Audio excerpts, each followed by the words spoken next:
Bien, bonjour à tous et à tous, bienvenue à cette nouvelle vidéo. Je crois qu'on est à la 18e vidéo.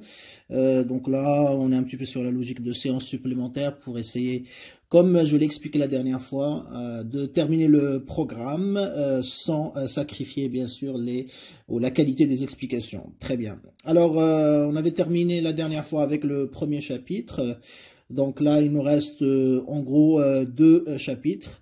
Rassurez-vous, donc ils ne sont pas de la même taille que le précédent, mais ce sont deux chapitres qui sont très très importants pour voir un petit peu comment on peut appliquer la microéconomie afin de comprendre donc pas mal de phénomènes, de comportements donc des consommateurs. Très bien. Alors afin de pouvoir suivre aussi donc correctement. Donc permettez-moi donc en 2 minutes de rappeler un petit peu ce qu'on a fait depuis le début jusqu'à la fin.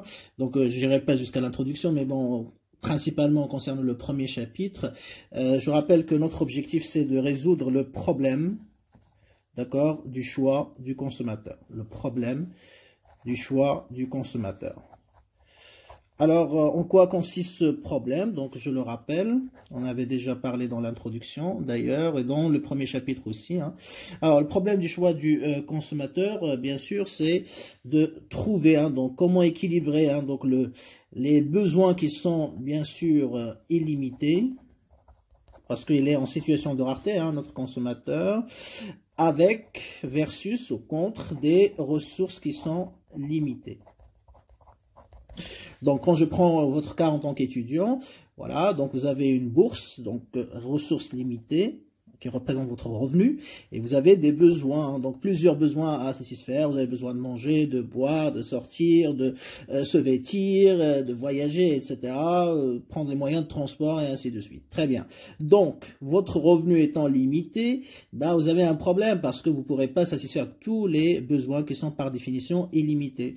Donc, par conséquent, vous devez trouver un équilibre, n'est-ce pas? Donc, c'est ce qu'on appelle l'équilibre du consommateur. Donc, l'équilibre du consommateur,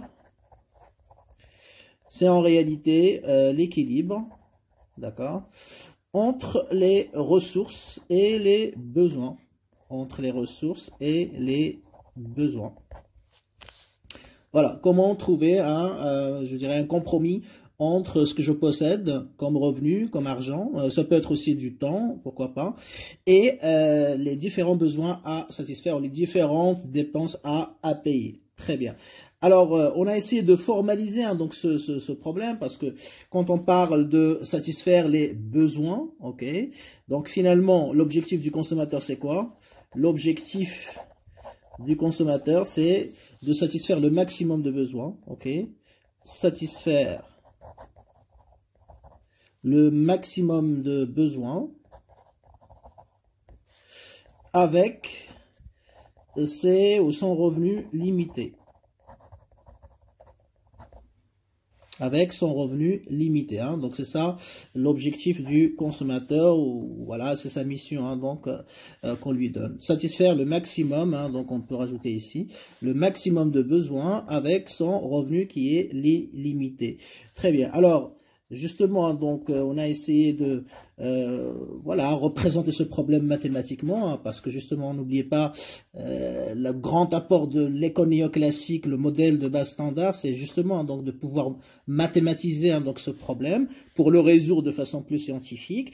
Eh bien, maximiser, quand on satisfait les besoins, bien sûr, qu'est-ce qu'on procure au consommateur? De l'utilité, de la satisfaction, n'est-ce pas? Donc utilité, satisfaction, et puisqu'on cherche le maximum de satisfaction, donc on avait fait quoi? Enfin, on a étudié une fonction qu'on appelait la fonction d'utilité, qui dépend des quantités consommées du bien X et du bien Y, et donc l'objectif du consommateur, c'est chercher le maximum de cette fonction. Le maximum de cette fonction correspond au maximum de satisfaction, c'est-à-dire des besoins. Ok, très bien. Tout en respectant le revenu limité, sans dépasser le revenu. Donc, on dit sous contrainte. Donc, S, ça veut dire sous. Et C, ça veut dire contrainte. Sous contrainte. Quoi? Eh bien, que le revenu du consommateur, je vais l'appeler, noter revenu, est égal à l'ensemble des dépenses, tout simplement. Donc, il faut que ce que je dépense ne soit pas supérieur à ce que je gagne. Donc, égalité entre le revenu et les dépenses. D'accord? Et donc là, tout ce qu'on a fait jusqu'à maintenant, c'était étudier la première partie de ce qu'on appelle le programme du choix du consommateur. Ok? Cette partie-là, c'est-à-dire qui correspond aux besoins ou à l'objectif, aux préférences. Et effectivement, donc on avait défini la relation de préférence. Cette relation de préférence, c'est-à-dire une relation de classement entre les paniers, eh bien, ça nous permet d'expliquer le choix du consommateur. Malheureusement, quand le nombre de paniers est très élevé, on est obligé de remplacer la relation de préférence par quoi? Par la fonction d'utilité, à condition, bien sûr, de respecter l'axiomatique des préférences, les 3 axiomes qu'on avait développés, complétude, réflexivité et transitivité. Et quand c'est respecté, donc la relation de préférence elle est rationnelle, donc je peux la représenter par cette fonction d'utilité. Et cette fonction d'utilité, comme on a dit, donc bien sûr, il peut être représenté graphiquement par une courbe d'indifférence. Donc la représentation graphique des préférences du consommateur, c'est la courbe d'indifférence. Et on a étudié donc les 4 propriétés, à savoir plus on s'éloigne de l'origine, plus le niveau d'utilité est supérieur, la décroissance, la convexité et l'absence de points d'intersection. Très bien. Et la dernière partie qu'on avait étudiée, c'était le TMS, c'est-à-dire la pente de la courbe d'indifférence. Et on avait expliqué que c'est un taux d'échange entre les biens et services qui nous permet de déterminer voilà, combien je dois abandonner d'un bien pour avoir une unité supplémentaire de l'autre bien. Et on va voir son importance encore de façon plus importante, je dirais, lorsqu'on va traité dans ce chapitre, donc le 2e chapitre, savoir l'équilibre du consommateur, les conditions donc du choix rationnel du consommateur.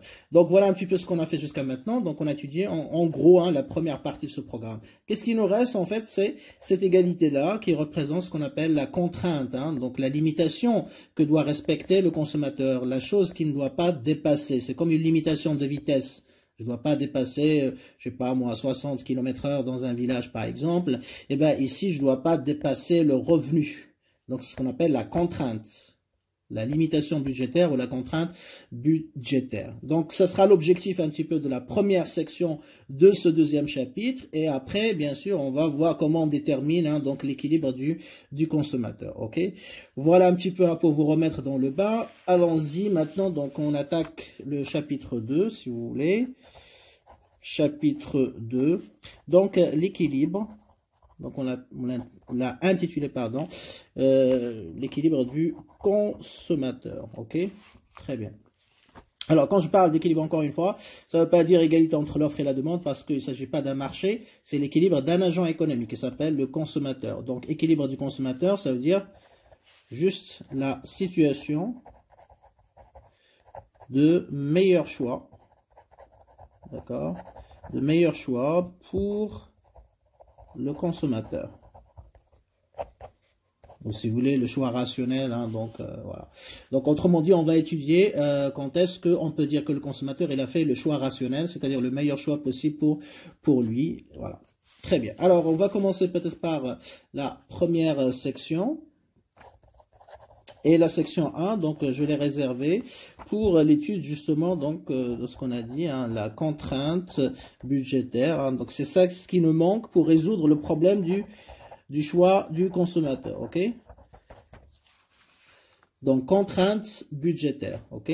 Chaque fois que je prononce le mot contrainte, ça veut dire une limitation, quelque chose qui limite notre liberté de choix. Et donc, ça nous impose effectivement, ça élimine certaines possibilités. Et donc, on n'est pas complètement libre de faire ce qu'on veut.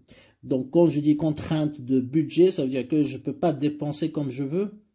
D'accord? Donc, j'ai une limitation. Et quand je dis j'ai une contrainte de temps, bien sûr, je ne peux pas faire toutes les activités dont j'ai envie. Donc là aussi, je suis limité par le temps. Ou limité par le temps, contrainte de temps. Limité par le budget ou par l'argent, donc contrainte budgétaire. Très bien. Alors, en quoi consiste donc cette contrainte budgétaire? Donc, on va essayer de la définir. Alors, première chose donc il faudrait savoir, c'est que le consommateur ayant donc un revenu limité ne peut pas dépenser à l'infini. Il ne peut pas dépenser à l'infini. Il ne peut pas tout acheter, bien évidemment. Il ne peut pas tout acheter. Très bien. Donc, on part de ce postulat de base. Hein. Donc, le consommateur n'a pas un revenu limité, il est en situation de rareté, il ne peut pas dépenser à l'infini, il ne peut pas acheter tout ce dont il a envie. Voilà. Donc, ça veut dire quoi? Ça veut dire que le consommateur dispose d'un revenu, ok, qu'on va noter R, ok, d'un revenu R qui est défini à l'avance. Si vous voulez, fixer à l'avance.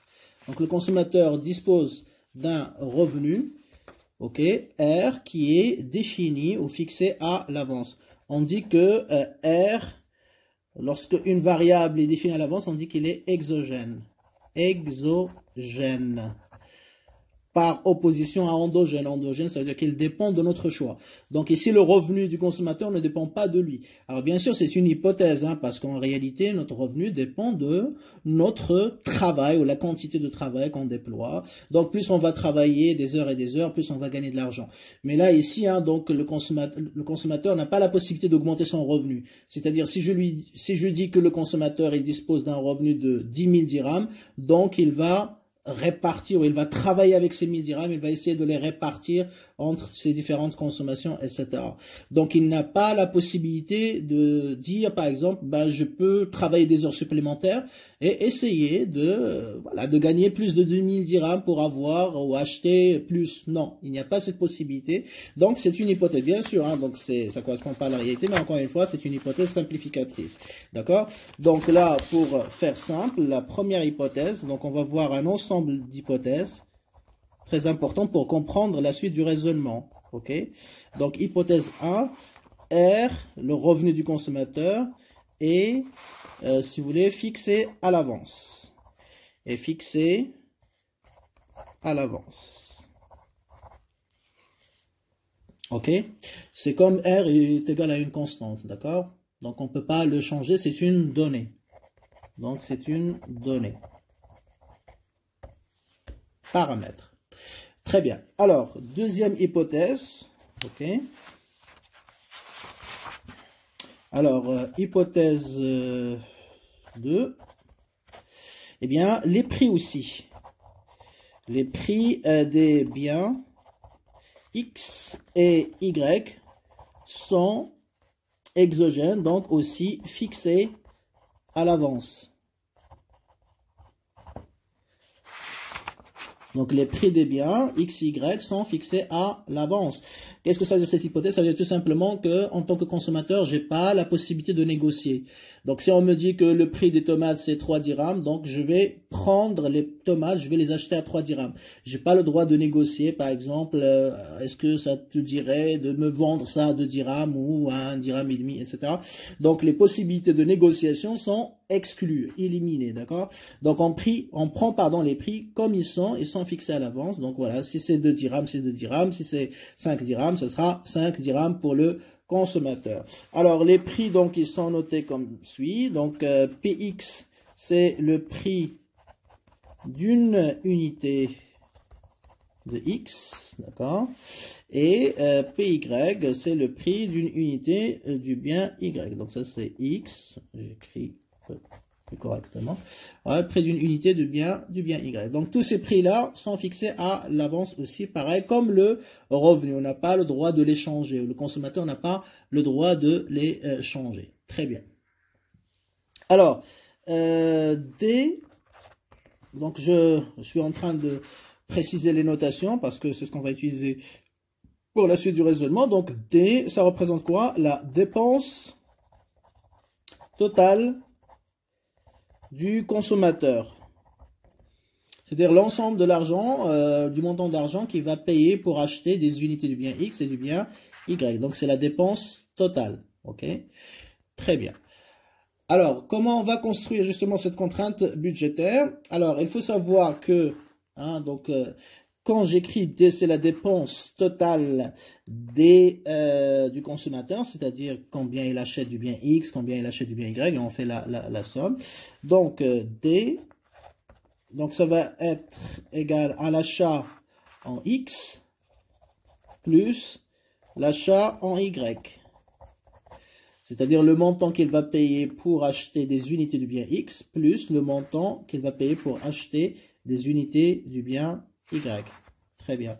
Alors, l'achat en bien X, on la note comment mathématiquement? Eh bien, c'est la quantité que j'achète. Hein. Donc, imaginons que j'achète des pantalons. Donc, X, c'est des pantalons. Donc, imaginons que j'achète 2 pantalons. Donc, X est égal à 2, n'est-ce pas? À quoi est égal le montant que j'ai payé pour acheter des pantalons? Ben, ça sera égal au nombre de pantalons fois le prix de chaque pantalon, c'est-à-dire PX, le prix d'une unité du bien X. Et donc, quand je multiplie le prix d'une unité du X par la quantité achetée de X, ça me donne la dépense ou l'achat, le montant que j'ai dépensé dans le bien X. Plus, pareil, pour le bien Y, ça sera la quantité du bien Y acheté ou le nombre d'unités achetées de Y fois le prix d'une unité de Y. Et comme ça, donc, j'obtiens ce qu'on appelle la dépense totale, bien sûr, par définition. Okay. Donc, D est égal à X, PX, plus Y, PY. Donc, exemple, bah, si j'ai, comme j'ai dit, hein, donc, X, c'est des pantalons. OK. Y, c'est des chemises. PX est égal, par exemple, hein, donc imaginons un pantalon c'est 110 dirhams, l'unité, et PY c'est 150 dirhams. Alors imaginons que X est égal à 3, j'ai acheté 3 pantalons, et Y est égal à 2, c'est-à-dire j'ai acheté 2 chemises. Alors la dépense totale sera égale bien sûr à combien?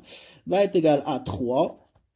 X, c'est-à-dire 3 pantalons fois 100 dirhams, ça fait 300 dirhams, plus, bien sûr, 2 fois 150, n'est-ce pas? C'est-à-dire le prix de chaque chemise, j'ai acheté 2. Donc, ça fait 300 plus 300, ça fait 600. Donc, au total, pardon, le consommateur, il a dépensé 600 dirhams. 300 en pantalon et 300 en chemise, ok? Donc, voilà la définition de la dépense. Très bien. Alors, on n'a pas encore hein, donc arrivé à la définition de la contrainte. Donc, on est en train de la construire au fur et à mesure. Très bien. Donc, maintenant, ok.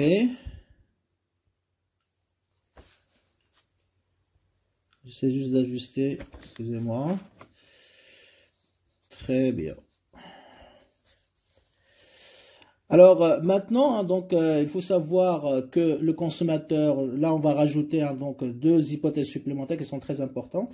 Il faut savoir que le consommateur, là encore une fois, on va limiter son champ de liberté dans le sens où on va supposer qu'il n'a pas la possibilité d'avoir un crédit. C'est très important parce que ça, il peut changer le montant d'argent dont il dispose et donc aussi changer hein, donc, son niveau de dépense. Donc ici, hypothèse, je crois, 3. Hein, on va la rajouter. Hypothèse 3. Eh bien, le consommateur n'a pas la possibilité, donc c'est une hypothèse, hein, donc n'a pas la possibilité de contracter un crédit, c'est-à-dire d'emprunter. Donc ça veut dire quoi? Ça veut dire tout simplement qu'il y a absence de crédit. C'est comme si les banques n'existaient pas, d'accord? Absence de crédit. Alors, s'il n'a pas la possibilité, d'accord, d'avoir un crédit, ça veut dire quoi? Ça veut dire qu'il ne peut pas dépenser plus que son revenu. Parce que la seule façon de dépenser plus que son revenu, c'est, voilà, comme tout à l'heure on a dit, bon, tu peux par exemple avoir des heures supplémentaires, soit tu peux emprunter de l'argent, soit à une banque, soit à des amis ou à de la famille, d'accord? Ici, on élimine cette possibilité, et donc ça veut dire quoi? Ça veut dire que soit je dépense mon revenu, soit je dépense moins que mon revenu, ok? Donc cela implique que le consommateur dépensera soit son revenu, soit moins que son revenu.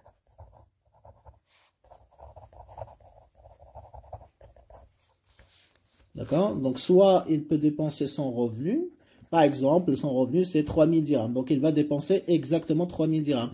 Soit moins que son revenu, c'est-à-dire, par exemple, 2500 ou 2000, il va épargner un petit peu, ok?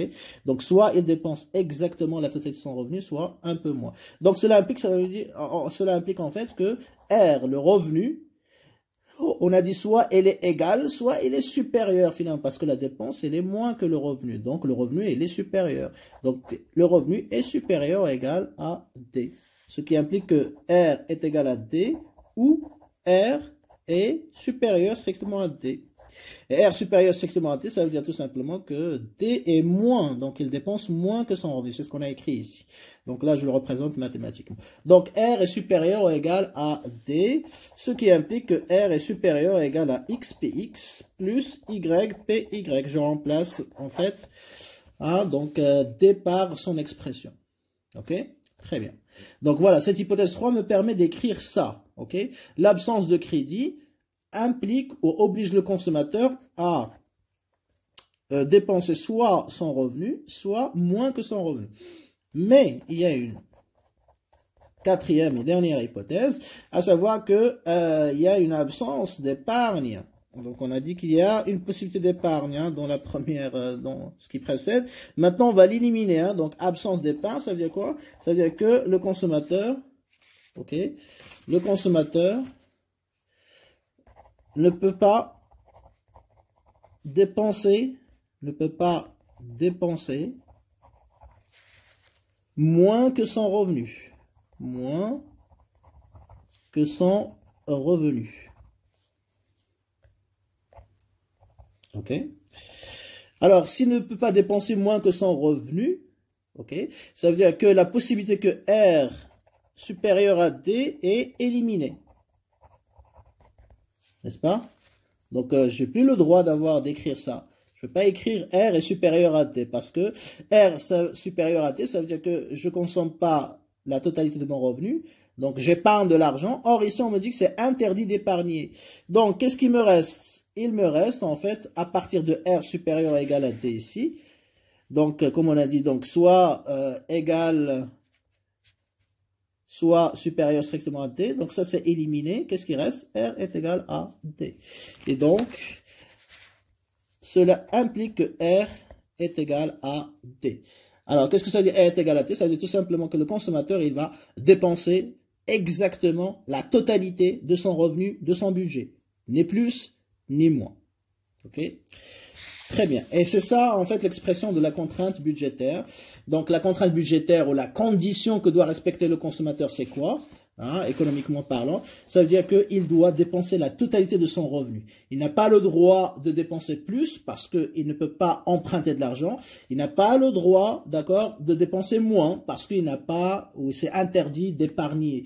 Donc, il doit faire quoi? Il doit juste dépenser la totalité de son revenu, exactement la valeur, c'est-à-dire égal, R est égal à D, donc il ne doit pas la dépasser, il ne doit pas non plus épargner, ok? Donc on va écrire ici, donc R est égal à D, signifie tout simplement que le consommateur, ok, a le droit seulement, ok, de dépenser la totalité de son revenu, donc ni plus ni moins, ok, ni plus ni moins. Et c'est exactement donc ce qu'on appelle la contrainte budgétaire. C'est la signification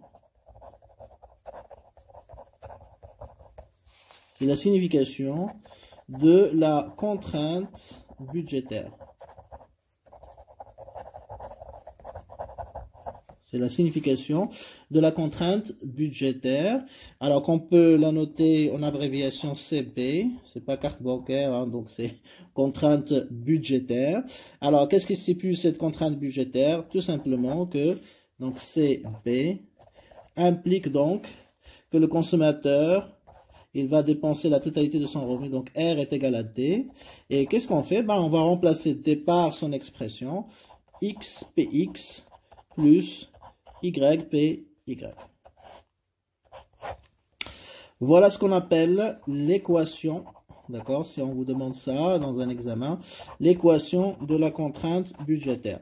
Il faut écrire l'égalité entre le revenu et la dépense, c'est-à-dire que le consommateur dépense exactement la totalité de son revenu entre l'achat du bien X et l'achat du bien Y. Voilà un petit peu donc pour la définition de la contrainte budgétaire. Qu'est-ce qu'on entend par contrainte budgétaire? Ça veut dire tout simplement que le consommateur doit respecter l'égalité. Ok, donc on peut l'écrire ici. La contrainte budgétaire, donc respecter, le consommateur doit respecter, ok, l'égalité parfaite, d'accord, l'égalité parfaite entre R et D, tout simplement. Voilà.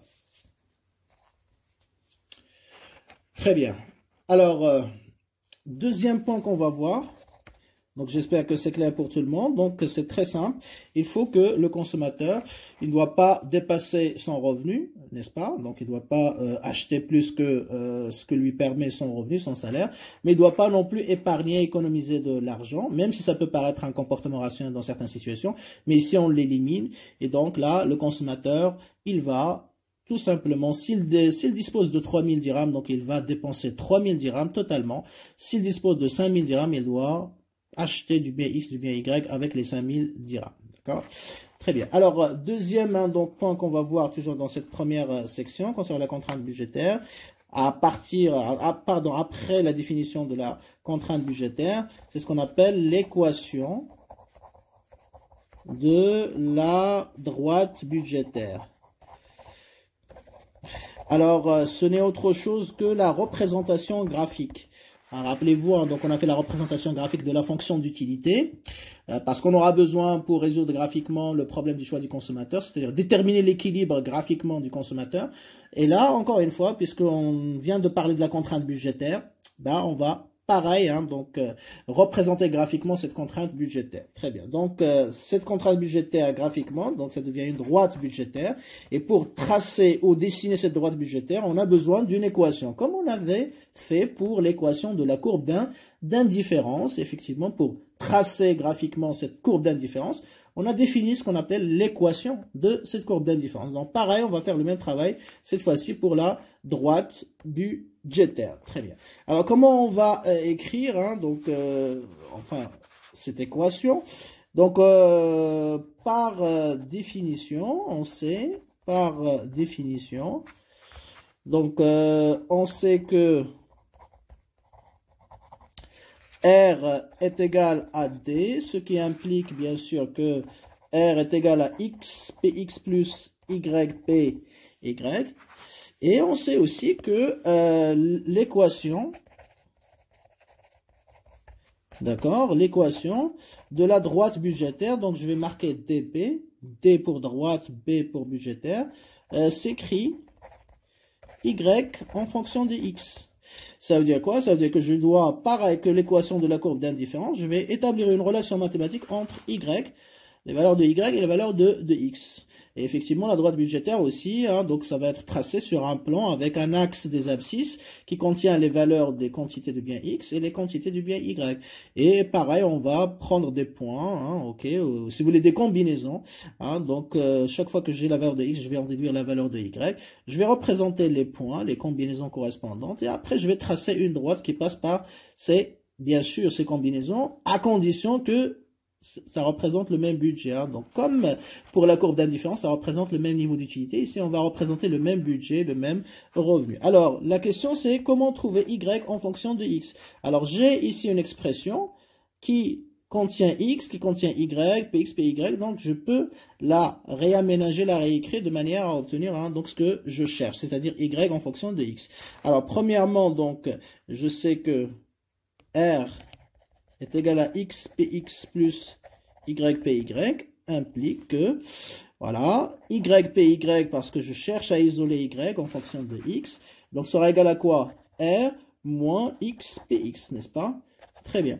Après, mon objectif, c'est quoi? C'est d'écrire y en fonction de x. Donc, je vais diviser le tout par py. Je vais me débarrasser de py. J'espère que c'est visible. Donc, voilà, je multiplie par 1 sur py. Comme ça, je me débarrasse de py.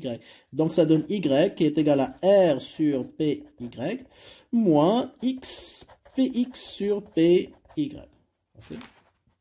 Voilà. Et donc là, je vais réécrire un petit peu pour que ce soit plus facile.